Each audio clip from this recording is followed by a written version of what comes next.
In 3, 2. Oh, shit. In 3, 2. All right, welcome. ZASLOW Show 2.0. It is a Thursday, the 15th of December. Good to have you aboard as we are marching closer to the weekend here. Weekends are the best. That's why we look forward to them. However you're listening to this show today, I appreciate you. If it's on iTunes, it's on Spotify, Google, Amazon, iHeart. However you're listening to us, maybe you're watching on the YouTube channel, youtube.com/@ZASLOW Show. Make sure you like, you rate, you comment, you do all that good stuff. That's for the algorithm. I don't understand the algorithm, but I know if you do all that stuff, then the algorithm likes me, and then I get all the monies. So, a Thursday with a lot happening tonight. This is a big sports night. And again, glad to have you aboard here as we're closing out week number 7, I believe this is, ZASLOW Show 2.0. If you're looking to get involved in the show, of course, our title sponsor, ZASLOW Show 2.0, is presented by Anidjar and Levine, accident attorneys. If you're dealing with an injury, if you had an accident, let them take care of getting you the money you deserve. 800-747-FREE. That's 800-747-3733. If you're looking to get involved in the show, if you're thinking about it, you can go to my Twitter page at ZASLOW Show. You can always message me. I love hearing from you guys. Love hearing from the ZASLOW Show 2.0 listeners. But you can see under my bio there, I got the email address. And if you got your business, if you're thinking maybe it's a good fit for you to advertise with ZASLOW Show 2.0, we'll see if it works out for both of us and we can have a conversation. So you go hit me up. Love all my sponsors and love all my future sponsors as well. So if you want to be part of the show, you can check that out and we'll see what we can work out. All right, so before we get to all the action tonight, like I said, this is a big sports night. There's a lot happening here. If you are a wrestling fan, if you listen to ZASLOW Show 2.0 and you love on Saturdays listening to It's Still Real to Me, myself, Joey Levine, we do a wrestling show. It drops every Saturday. If there's a big weekend in pro wrestling, we sometimes will do 2 episodes on the weekend. Sometimes it'll also be a Sunday show. So if you listen to It's Still Real to Me, I love you long time. We dropped a bonus episode last night. It's timeless. You can go back and you can listen today. You can listen tomorrow, whatever you want. So if you didn't notice, a bonus episode yesterday of It's Still Real to Me, as you had huge news yesterday in the pro wrestling world. Mandy Rose, who had been the NXT Women's Champion for 400 some odd days, which is, essentially unheard of in today's world of pro wrestling. She has been the top woman in that division for over a year now. Very popular. I mean, very attractive, which is part of, what this story is. She was fired yesterday. She dropped the belt a couple of nights ago. That was a shocker. She was fired yesterday, an even bigger shocker. And she has a fan site account. Not OnlyFans, but it's kind of a similar thing. And as a result, WWE fired her yesterday. So we did an emergency bonus podcast episode of It's Still Real to Me, and we covered that. So, excuse me. So if you want to get into a little bit of that, make sure you go back and you can check out yesterday's bonus episode. It was not a mistake. If you saw It's Still Real to Me pop up on a Wednesday on your ZASLOW Show 2.0 feed, not a mistake. It's a brand new bonus episode, so you can go back and you can check that out. So anytime something big like that happens, there you go. You can expect a bonus episode because this is my thing. ZASLOW Show 2.0. I'm the boss here. I'm in charge. That's one of the fun things that's happened now since I'm no longer, on local Miami radio, is, there were times in the past, especially after a big Heat game or big loss maybe, there were, although not necessarily for a Heat game because, the game would end and I would go on and do the post-game show. But if something big happened and it's now I want to go on the radio right now, but ZASLOW show didn't start till 10 a.m. next day, Well, now, if something big happens, let's do it. Yesterday afternoon, it was early in the afternoon, and Joey sent me a text message hey, what do you think about doing a breaking news podcast because of the Mandy Rose stuff? And I thought about it for a second. At first I was I don't know about that. But then I thought about it for a second. I'm why the hell not? Why wouldn't we do that? So I was yeah, that's a good idea. So later on the day, he got home from work and we recorded the episodes. That's one of the things that I've learned that I like about doing this, about this new venture, about ZASLOW Show 2.0, is stuff like that. You got a lot more freedom to do, to be a little bit creative and to get out there and do stuff like that. So I appreciate everyone's support. I love you guys. All right, so last night, we're obviously marching toward Dolphins. Don't forget, it's Saturday night, man. Saturday, not Sunday. So we are just 2 sleeps away, which, by the way, so I told you guys, we had Jeremy Piven on the show a couple of days ago. Jeremy Piven is at the Palm Beach Improv tonight, and then this weekend, he's at the Dania Improv. Friday, 2 shows, Saturday, 2 shows, Sunday, 1 show. And go back, youtube.com/@ZASLOW Show, or just go back on the pod on Tuesday. Jeremy Piven joined us, and he was fun. But I bought tickets. My wife would love to see him, so we bought tickets. We're going to see Jeremy Piven on Saturday night. We're going to the early show. It's at 7 o'clock, I believe. Well, the Dolphins play at 8:15. So it's not like I'm lying. Let's ask you, you're not going to see Jeremy Piven. You got the Dolphin game. No, I got tickets to see Jeremy Piven Saturday night. And, I'll try and avoid what's going on with the Dolphin game. But I got these tickets. And I'll get home maybe like 9:30-ish. So I'll be like, I don't know, I'll probably get home like around halftime-ish, maybe a little before halftime. But I'll rewind. I'll try and watch it from the start of the game. But what I decided was, I think I'm going to try and switch the tickets. It's a weird thing, especially a big game like Saturday. I think everybody can relate to this. Especially a big game like Saturday night at Buffalo. You wake up on Saturday, you're a huge Dolphin fan, you wake up on Saturday, and kind of like your entire day, right, is building toward the Dolphin game. It's building toward 8:15 rolling around, but you're already set up on the couch. You got, whatever drinks or food you want going on. Everything else is in order. You're getting yourself pumped up throughout the day. You're getting yourself in the mood. The entire day, right? The entire day revolves around counting down until 8:15 and the Dolphin game starts, and you're in the right frame of mind. See, that's the important part. You're in the right frame of mind, and you're ready for the game. That's what Saturday winds up being about, right? Or, if it were Sunday Night Football like last week too. The entire day is about building up to that game and being in the right frame of mind, being ready to go, right? So I'm going to the Improv to see Jeremy Piven. I'm not going to be in the right frame of mind. Like, even if I avoid finding out the score, which, I don't know, I can easily see myself leaving the show. You're in a crowd of people, and someone's like, oh, I see the Dolphins are down 3 halftime. It's like, oh, you mother F, like I could easily see someone spoiling it for me like that.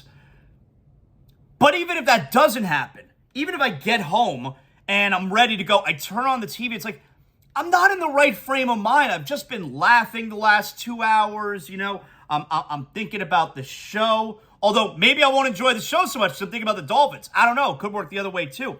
But we all want to wake up on Saturday and the whole day is about getting to 8:15, right? You can relate. You all can relate to what I'm saying. And you got to get in that right frame of mind. So when it's kickoff at 8:15, you're ready to go. I've been waiting all day for this. I'm charged up. I got a couple beers in me. I'm ready to go. I'm not going to be in that right frame of mind. I'm not going to have that mentality. I'm not going to be in that mood. So I feel like, and it's such a huge game, obviously. So I feel like that's kind of taken from me then. Not on purpose. I bought the tickets like a month and a half ago. Didn't know they were moving the game to Saturday night. So I think I'm going to try and change my tickets to Friday night. Now, you're definitely not able to do that or not supposed to do that. But the folks at the Improv are really good to me. So I think maybe I can get them to switch the night. So I'm going to try and go tomorrow night. I know Jeremy Piven, because he knows my wife and I were going Saturday. I know he's going to be looking in the crowd. He's like, yo, where's ZASLOW at? Well, hey, I was there last night, Friday night. So I'm trying to go. No. Hold on. Let me take a step back for a second. I'm not trying to go. Trying to go means I'm looking for the hookup. But I'm going to try to switch my tickets. That's right. I'm going to try to switch my tickets to Friday's show, to tomorrow night, because I need Saturday to be about building up to the Dolphins game. You know what I'm saying? And the Heat, by the way, play at 5 p.m. on Saturday. They're playing the Spurs in Mexico City. So that's kind of what I want Saturday to be about, right? Got the third place game, by the way, with for the World Cup. We're talking Morocco and who did Argentina beat? We're talking Morocco. Who did Argentina beat? Morocco and who the hell did Argentina beat? Why can't I think of it? Oh, so stupid. Now I got to look it up. Who did Argentina beat a couple days? I mean, I'm way into it. We're rooting for Messi. We're rooting for Argentina. Croatia, of course. I was about to say Croatia. You got Morocco and Croatia on Saturday with the third place game. So I kind of feel like, what time's that game, by the way? Yeah, 10 a.m. So that's kind of what I want my Saturday to be about. I want to watch the third place game. I won't be so dialed in, but like I'll have it on. You know, I'll catch a lot of it. And then at 5 p.m., you got the Heat and Spurs. And then it all builds. By the way, you also have Panthers and Devils on Saturday night. That's at 7:30 on Saturday. And then 8:15, you got the Dolphins. I need Saturday to be about the Heat and the Panthers and the Dolphins, you know? But specifically, I need to be in the right frame of mind for the Dolphins. So I think I'm going to try and go to Jeremy Piven tomorrow night. I'm going to try and get that switched up. But anyway, we'll circle back to the Dolphins, all right? We're 2 sleeps away from such a huge game. They got to move that game to Detroit. You see it's going to be 7 inches of snow they're expecting? We got to move that game to Detroit. It's not safe. It's not safe. You need the local police. They need to be on hand and helping the community. They can't be at Orchard Park. No. You got to move that game to Detroit. Game's got to be played indoors. So anyway, we'll get back to that. The Heat, though, last night. That's 2. They've won back-to-back games. That's happened before, but that's 2 right there. You already know. It's 2 out of 4, right? That's what we're looking for. Trying to sweep this 4-game trip. We're halfway there. You get the win a few nights ago against Indiana. Then last night at Oklahoma City. Tonight, Houston, they suck. Saturday, San Antonio, they suck. And they beat the Heat last week. So none of these games are, like, you can't look at, they're going to go 4-0 on this trip. No. The Heat can beat anybody. We've seen it. They beat Phoenix. They beat Golden State. They beat Boston. The Heat can beat anybody. That's where I am with this season. It's just get to the playoffs. Because they're not going to get top 4. They're not going to catch those teams. Even though I know they're like 3 games back at number 4. I think they're 2 games back at number 5. They're not going to catch those teams. But the key is just get to the postseason. Get to the postseason and be a major pain in the ass for whoever you play. Because I do believe if the Heat get to the postseason, they're going to be a pain in the ass for whoever they play. They are. But anyway, they could beat anyone they see. They could lose to anyone they see. As evidenced by last week, home losses to putrid Detroit and putrid San Antonio. But they're 2-0 on this 4-game trip. Tonight, Houston. Saturday, San Antonio. And this is the opportunity, if you want to get to 500, tonight would actually get them to 500. They're 14-15. Come on. And it actually worked out really well. This is the opportunity to get to and then get over 500 is take advantage of this road trip. And so Jimmy sits last night, rest. He's got some scheduled rest days. You know I hate it. I know you don't want to, I know, today's NBA player, he doesn't want to screw up his averages. I know that. But I hate this. But it ended up working out. Like, annoying decision that worked out. Because if you would have told me beforehand, hey, do you want, what if I guaranteed you, Jimmy Butler sits tonight, he rests, and the Heat win? Is that something you'd be interested in? Yes, of course. Yes, I'd be interested in that. The main reason, and look, you could tweet at me at ZASLOW Show. You can also hit me up at ZASLOWJ on Instagram. I'm an influencer, but I love responding and hearing from you guys. But I got a message last night where it's Jimmy Butler out again. He can't play 15 minutes in the second half, and I totally agree. I'm totally with you. And the main reason is the Heat are not, yes, You want to get some scheduled rest days for Jimmy, who, by the way, when he's out, and Jimmy's just like 10 games this year. By the way, when he's out there, Jimmy is having maybe the best season of his career when he's out there. He has been phenomenal. But this Heat team is not in a position where they could be resting and sitting Jimmy for the playoffs. It doesn't matter if they don't get to the playoffs. Like, it's the same thing with the Florida Panthers, right? Where, all right, they've changed their style. They were never going to win with the style of play last year, the run and gun, the finesse, the high scoring, the high octane. That's not how postseason games are won. You got to be gritty and physical and grimy, and you got to win low scoring games, and you got to be able to win tight games. And that style last year was not going to work. So they got to change to this style. This is a style that will work in the playoffs. Not if you don't get to the playoffs. Not if you don't get to the playoffs. That's my big problem right now. Right now, the Panthers are on the outside looking in. Not if you don't get to the playoffs. This style doesn't work. Last style at least got you there. I'll cross my fingers. I'll roll the dice that we're going to outscore teams. This style right now, not getting us to the playoffs. And it's kind of the same thing with Jimmy where, all right, he's going to sit some games because we want to make sure he's good to go for the playoffs. Doesn't matter if you don't get to the playoffs. Now, right now, the Heat are currently, I think they're 8th right now. I mean, they got a chance to get to 500 tonight. Right now, the Heat are, let's see. Yeah, they're 8th. So they're still in that play-in scenario, but they're 14 and 15. They're 8th. They're actually tied 8-9 with Atlanta. So if you would have told, like, it worked out. If you would have told me yesterday, Jimmy's going to rest, he'll be good to go the next day, and they're going to win. Would you like that? I said, yeah, I like that.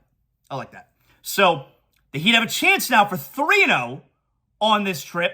Yes, second night of a back-to-back, but a fresh Jimmy Butler. He sat last night. I hate the decision, but it worked out. So tonight you got Heat and Houston. Last night was frustrating and fun at the same time. It was both. There were times during the game last night, like the Heat were up big, and I'm saying to myself, like, I'm okay, this is fun. I'm having a good time. But then there were times where the Heat blew the lead, and I'm sitting there and I'm saying to myself, this is so tough to watch. This is a tough team to watch right now. And they wind up pulling it out late. A game that they were up by, what are we talking, as many as 18, I think it was.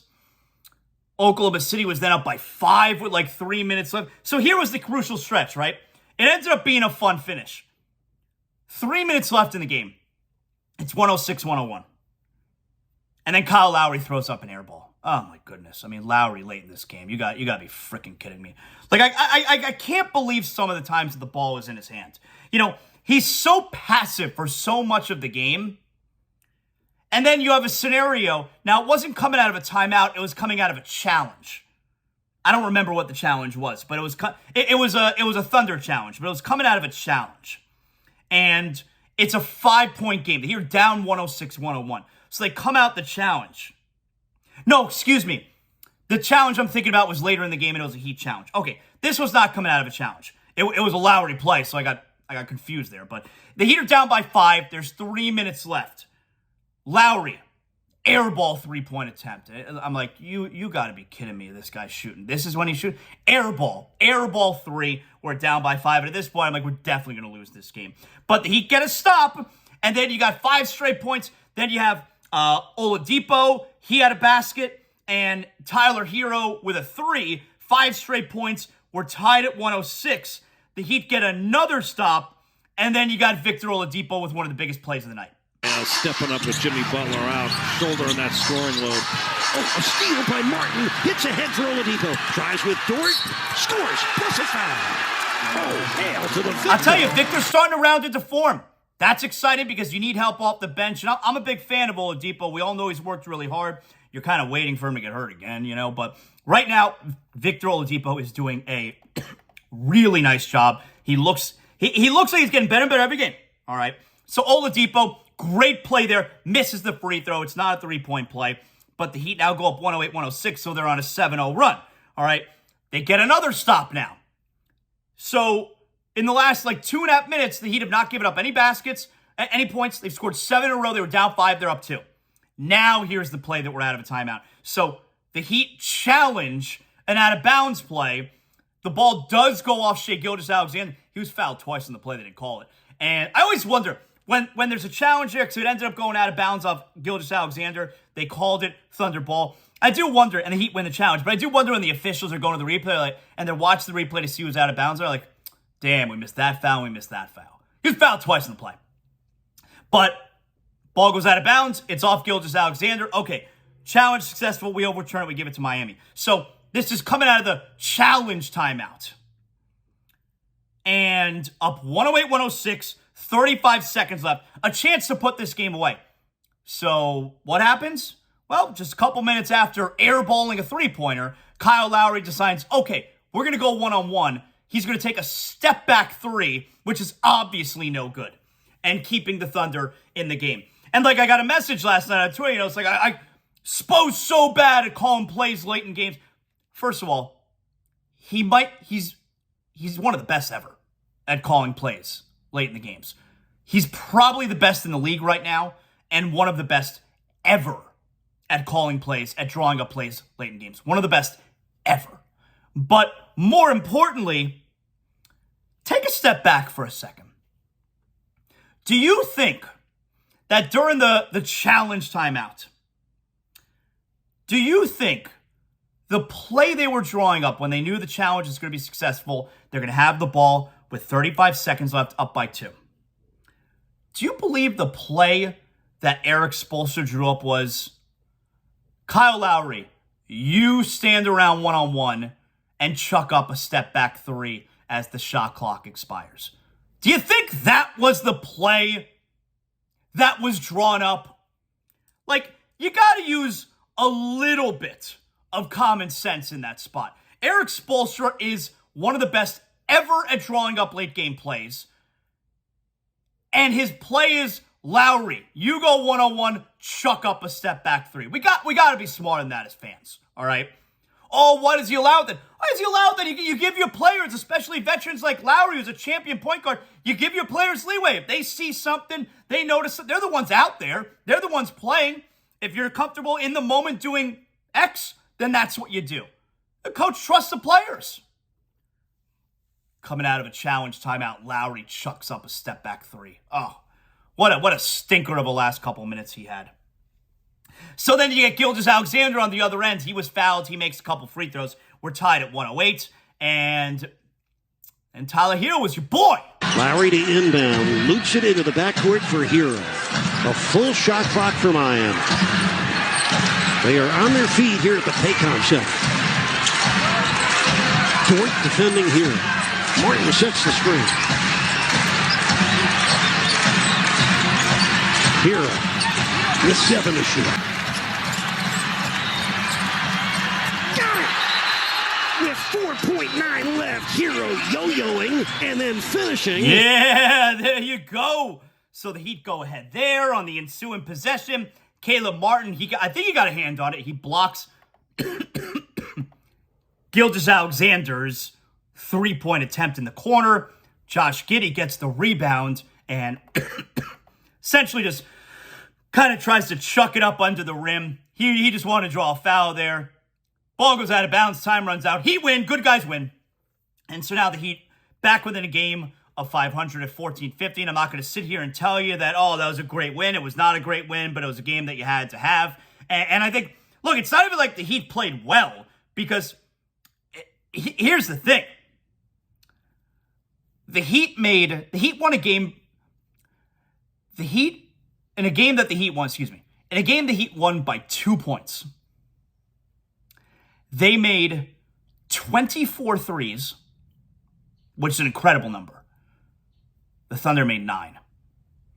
So the Heat outscored the Thunder 72-27 from three-point range. They needed a Tyler Herro basket right, with seconds remaining to win it. It's not like they played well. And they had 16 threes in the first half, so they were ahead by 12 at the break. And then they went cold. And that's when the Thunder came back and took the lead. Like, it's not like the Heat played well last night. They hit a lot of threes. Last night was your typical game where it's a three-point contest. Team that makes most threes is going to wind up winning. and the Heat made 24 of them, and the Thunder made 9. If I would have said to you before the game started, the Heat have outscored Oklahoma City 72-27 from 3. Do you think the Heat win by 15 or they win by 25? Like that would have been the question, right? But they needed a late jumper from Tyler. So, get a game you had to have. Jimmy sat out because of rest. I hate sitting out because of rest. I don't understand why he couldn't give you a few minutes in the second half. Same thing yesterday. Like the Heat are up by 12 at the break. Jimmy plays 15 minutes in the second half. You don't think that's going to help you put that game away? Like there's going to be some major setback? Now, I know he's got to go through things during the day. He's got to, we're going through shoot around. You're doing whatever you do to get ready for the game. But you play 15 minutes, all of a sudden you're screwed. I don't get it. I'll never understand it. Other than players don't want to screw up their averages. Anyway, it was a decision that you don't like, but it wound up working out. Because he sat last night, and now tonight they're in Houston. Tyler Herro, 35 points last night. A career high. 9 of 17 from 3. Bam had 15 points and 13 rebounds before fouling out. Duncan Robinson was dusted off. Dust off the cobwebs and get out there and knock down some threes. 4 of them. He was 4 for 8 from 3, had 14, and Victor Oladipo had 12 points. It's like going into the game last night, actually, because with Jimmy out, Max Strus is starting, and Strus is really struggling right now. But going into the game last night, and I'm saying to myself, it's pretty wild that Robinson just doesn't play. Straight up doesn't play. It was just a couple years ago. It was 25 months ago, 3 seasons ago technically, but just 2 years ago, the Heat were 26 months ago. The Heat were in the NBA Finals against the Lakers. Feels like longer, right? This mother effing COVID makes it feel like it was 20 years ago. It was 26 months ago. Anyway, you go back then, you know how important Duncan Robinson was to the team. The coach was telling him, you better keep shooting. You better keep shooting. I'll take you out if you're not shooting. Like, the coach had the most confidence in Duncan Robinson. And now, he just doesn't play. Just doesn't play. It's pretty wild. So, felt good for Duncan last night. And I do think Max is struggling right now. He couldn't hit a 3 the game before at Indiana. And last night against Oklahoma City, he was cold as ice as well. Played just 18 minutes. He was 2 of 7 from 3, 4 of 11 overall. So Duncan gets the call. He did a terrific job. I'd like to see him play a little bit more. I would. And it's not one of those deals where, because, see, today's December 15th. So if you keep track of this kind of stuff, today's the day where most of the league is trade eligible. Almost all the players who were signed to offseason deals are now trade eligible. And the rest of them, it's like at the end of the month. But now you could wind up seeing some action. You're going to see a bunch of rumors now, trade rumors. I'm sure the Heat are going to try and get some things done, get involved in some discussions. But today, December 15th, today's the day where a lot of the league, most of the league now becomes trade eligible. So you're going to see some movement now. You're going to see some action now.